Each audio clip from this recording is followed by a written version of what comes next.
Hello friend, चला तर मग आज बनवूयात पालक राईस. पालक राईस बनवण्यासाठी मी या ठिकाणी पालक हा स्वच्छ धुवून घेतला आहे.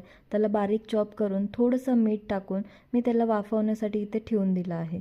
मीठ ह्यासाठी टाकायचं की पालकाचा जो कलर आहे ग्रीन कलर तो तसाच कॉन्स्टंट राहतो. तर चला तर मग आपण तयारी करूयात की बाकी मसाले आपल्याला काय लागणार आहेत, जसं की अद्रक लसूणची पेस्ट आणि बाकी सगळे मसाले जे की आपण खडे मसाले म्हणू शकतो. पालकचा इथे या ठिकाणी माझा स्मूथ झालेला आहे, वाफलेला आहे छानपैकी. गॅस बंद करून आता आपण ह्याची थंड होण्याची वाट बघूया. तोपर्यंत कांदा, आलं लसूणची पेस्ट, कोथिंबीर, मिरची, खडे मसाले आणि तेजपत्ता मी रेडी ठेवलेला आहे. त्याचबरोबर मी कढीपत्ताही इथे साईडला काढून घेतला आहे.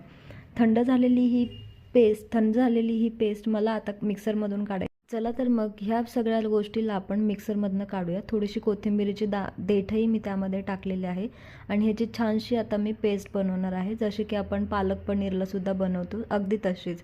आणि माझी इथे पेज ही तयार झालेली आहे आणि खूप छानसा असा सेंट येतोय, ज्यांना कोणाला पालकचं सेंट आवडत असेल. चला तर मग कुकर ठेवूया, त्यामध्ये गरम झाल्यावरती तेल टाकूया. सवयीप्रमाणे किंवा आपल्या फोडणीप्रमाणे तुम्ही जिरे, मोहरी ह्या सगळ्या ज्या गोष्टी आहेत, अद्रक लसूणची पेस्ट, कोथिंबीर, कढीपत्ता, तेजपत्ता, खडे मसाले, हिरवी मिरची हे सगळं आपण छानपणे परतून घेऊयात. लगेच त्यानंतर कांदाही आपण इथे टाकूयात. कांदा टाकल्यानंतर मी रेग्युलर मसाले जे असतात ते आपले टाकले, जसं की धनेपूड, लाल मिरची पावडर, हळद, थोडंसं चवीसाठी मी म्हणून त्यामध्ये मीठ आणि बिर्याणी मसालाही टाकला आहे. आणि आता आपण प्युरी टाकून हे सगळं सारण जे आहे हे परतून घेऊयात. खिचडीला फोडणी दिल्याप्रमाणे मी सगळी फोडणी दिली आणि आपला राईस जो आहे तो तांदूळ धुवून मी ह्यामध्ये टाकला आहे.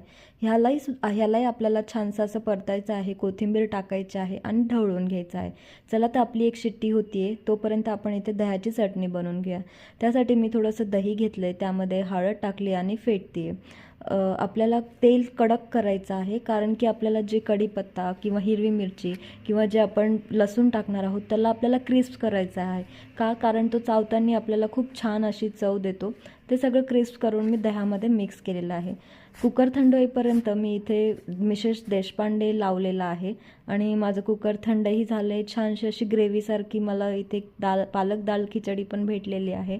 आणि तुम्ही बघू शकता की सुंदर अशी घरी बनवलेली हेल्दी पालक rice with Mrs Deshpande only on Hotstar. Thank you for watching.